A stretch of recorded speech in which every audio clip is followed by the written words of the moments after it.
Pernah kepikiran nggak sih apa yang terjadi sama hal-hal raksasa yang dulunya penting banget tapi sekarang seolah lenyap? Nah, kali ini kita akan memecahkan sebuah misteri dari lautan lepas. Kisah tentang kapal-kapal tanker yang menghilang. Dulu kapal-kapal ini tuh ibaratnya pekerja kerasnya lautan, tulang punggung armada tanker global. Selalu sibuk, selalu dibutuhkan. Tapi kok sekarang pesanan untuk kapal jenis ini makin jarang kelihatan. Kenapa ya? Kita akan cari tahu jawabannya.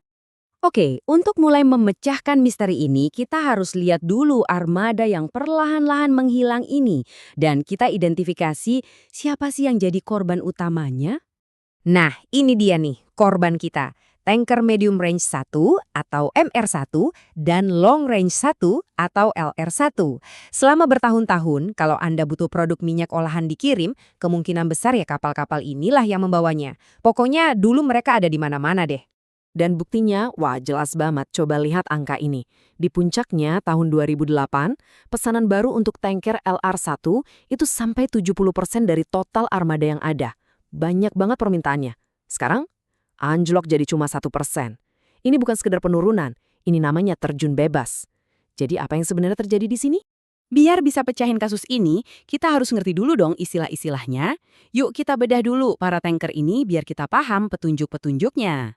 Istilah pertama dan paling penting itu adalah deadweight tonnage atau DWT.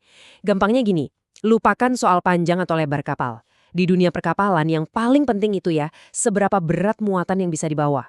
Nah, DWT inilah ukuran kekuatan sebuah kapal yang sesungguhnya. Nah, dari tabel ini kita bisa lihat posisi jagoan kita. MR1 dan LR1 itu ada di tengah-tengah. Nggak kecil-kecil amat, tapi jelas bukan yang paling jumbo. Sekarang perhatiin deh kakak-kakaknya ini, MR2 dan LR2. Ingat-ingat ya nama mereka, karena sebentar lagi mereka bakal jadi kunci dari semua ini. Sekarang kita masuk ke petunjuk pertama. Dan ini, seperti biasa di hampir semua misteri, kita harus follow the money. Nah, ini dia nih titik baliknya. Dulu kalau mau beli LR2 yang jauh lebih besar, harganya 30% lebih mahal dari LR1. Tapi seiring waktu, selisih harga itu menyusut drastis. Tiba-tiba, beli kapal yang lebih gede itu bukan lagi soal kemewahan, tapi jadi langkah bisnis yang pinter banget. Dan apa untungnya dari langkah pinter itu? Ya ini, kemampuan buat membawa 20-24% lebih banyak kargo. Dan yang paling keren, biaya operasionalnya cuma nambah sekitar 10%. Ini namanya economies of scale ya. Muatan lebih banyak, untung lebih gede, tapi biaya tambahannya dikit. Siapa yang nggak mau kan? Logikanya kan simpel banget ya, dan para ahli di industri ini juga setuju.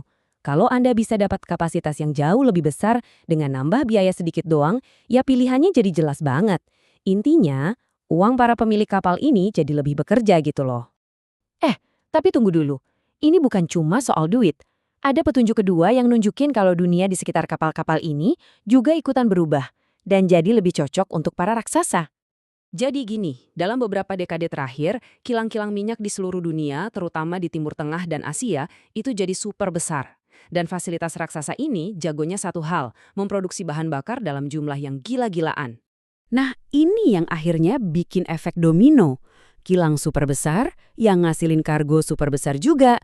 Terus, kargo segede itu butuh kapal apa? Ya kapal raksasa dong. Jadi jauh lebih efisien kan kirim satu kapal LR2 penuh daripada dua kapal yang lebih kecil? Nah, disinilah MR1 dan LR1 mulai kelihatan ketinggalan zaman untuk rute-rute utama dunia. Oke, jadi motifnya ekonomi terus didukung sama infrastruktur yang berubah. Kayaknya kasusnya udah kelar nih. Tapi, tunggu dulu, ceritanya belum selesai. Ada satu kejutan lagi. Ternyata mereka nggak benar-benar hilang. Mereka cuma berevolusi. Ibaratnya mereka berhenti jadi generalist dan jadi spesialis. Mereka nemuin peran baru di pasar-pasar tertentu, di mana ukuran mereka yang lebih kecil itu malah jadi keunggulan. Jadi, misterinya terpecahkan. MR1 sekarang jadi andalan buat perjalanan jarak pendek antar wilayah. Terus kapal-kapal yang udah lebih tua masih laku kok buat ngangkut jenis bahan bakar lain. Bahkan LR1 juga kayaknya bakal punya peran baru di Karibia. Intinya, mereka nemu rumah baru. Tapi setiap jawaban biasanya memunculkan pertanyaan baru. Kalau nggak ada lagi yang bikin kapal-kapal model begini, terus gimana nasib armada yang ada sekarang? Jawabannya simpel, armadanya jadi makin tua.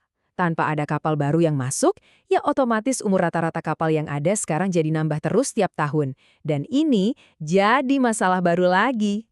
Dan proses penuaan ini cepet banget. Sekarang, lebih dari setengah armada MR1 itu umurnya masih di bawah 15 tahun. Itu umur ideal yang disukai perusahaan-perusahaan besar. Tapi, dalam waktu singkat, mayoritas dari mereka bakal lewat dari usia emas itu. Nah, ini dia kesimpulan pentingnya. Kalau kapal-kapal modern yang usianya masih muda makin langka, harganya pasti bakal naik. Ini hukum dasar ekonomi aja. Barang langka, harganya mahal. Harga sewa untuk kapal-kapal yang tersisa ini kemungkinan besar bakal meroket. Jadi, kisah tentang tanker yang menghilang ini ternyata bukan cuma soal kapal ya. Ini cerita tentang gimana efisiensi dan skala besar membentuk dunia kita.